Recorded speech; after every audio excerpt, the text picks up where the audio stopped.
Hi guys, Joseph the World here, and today, yet again, we are talking about another disgusting nonce. And if you live in the UK, you might have seen this clip before. I'm sad. You're sad. Do you think we should call the police on you? Or do you think we should let you go? What do you think is the appropriate thing to do with you? I think it's just best for to walk away with all this. Really? I beg your pardon? So you... Well, I mean, I haven't actually done anything, have I really? Oh. Right. If you didn't hear what he said he should be let go. Because he's apparently done nothing wrong. The disgusting man you see on your screen right now is David Cox, or Dave Cox. And he was there to meet up with what he thought to be a minor. Luckily, it wasn't a minor, it was a predator hunting group. And let's just say this guy has a long history of doing this. So let's talk about what his original situation before the sting even took place, where he tried to meet up with a minor. He has many previous convictions, one already being that of trying to arrange to meet up with another minor. So he has a history of being a predator. I couldn't find out exactly what the other offences were, whether they were just like theft or something. I really couldn't find out. But I did find out about, obviously, that. So I did find that was obviously worth talking about in this video. Dave got in contact with a minor he thought was named Max on the gay dating app known as Grindr, which then moved to WhatsApp after he gave his phone number after finding out that he was a minor. The conversation became very, very explicit.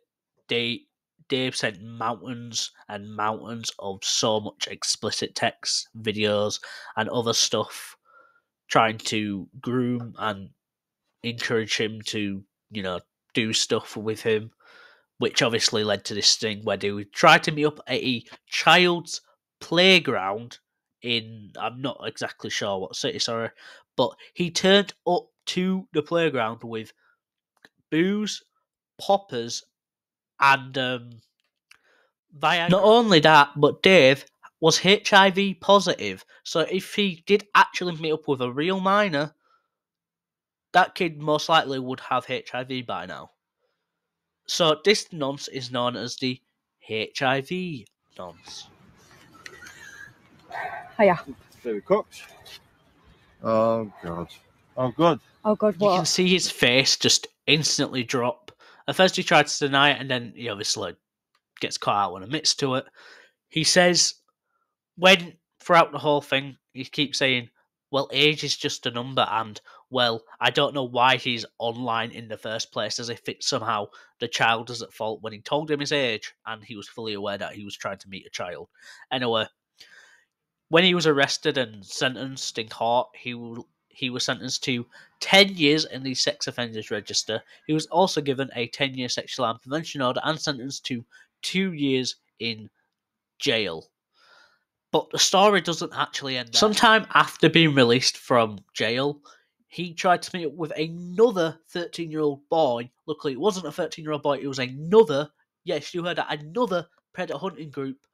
And in the conversation, when he was obviously talking to the boy, he said he was looking for a regular F buddy. He said over the next few days, he sent vile, disgusting messages asking if the boy was something, I'm not going to say that word, and said he would teach him how to commit certain acts. And then when he went to the park, he was obviously confronted and was obviously speaking to an adult decoy, which he was then arrested, and we'll talk about now how long he was sentenced for now. Also, he brought another bag which contained the same kind of stuff he was bringing to meet the previous child. Anyway, obviously, because of breaking his sexual harm prevention order and everything, he was jailed for 28 months with an extended period of 3 years on licence after the judge found him to be a dangerous offender under the sentencing provisions. That means he must serve a 7-month full 7 months in prison, then 2/3 of the 28-month sentence before he is considered to be released by the patrol board. He was also made harm of a sexual harm prevention order and must sign the sex offenders register now, not just 10 years, indefinitely. Hopefully he stays on that for fucking I think life. It just goes to show this guy is beyond reforming, because he's done it over 3 times now, each time becoming far worse and aggressive with how quickly he tries to meet up with these minors. Honestly, it's disgusting. The first one, I'm not sure how long it took him to actually try to meet up with him. The second one, obviously took him a few months. This one, few days after talking to him. Absolutely disgusting. This guy obviously is not going to change. He's had multiple chances after being released in short sentences. It's ridiculous. They should be much harder when sentencing these disgusting people. And honestly, overall, it's just disgusting. Anyway, that's been Joseph the World. That's all the information I've left to share on this dude. I can't find any other unless I'm wrong here. Also, a link will be left in the description for, obviously, the Sting, at least part 2 of it. I couldn't find part 1. Don't know why. Maybe it got taken down for language. I really don't know. Anyway, and yeah, I'll see you guys in a bit. Peace.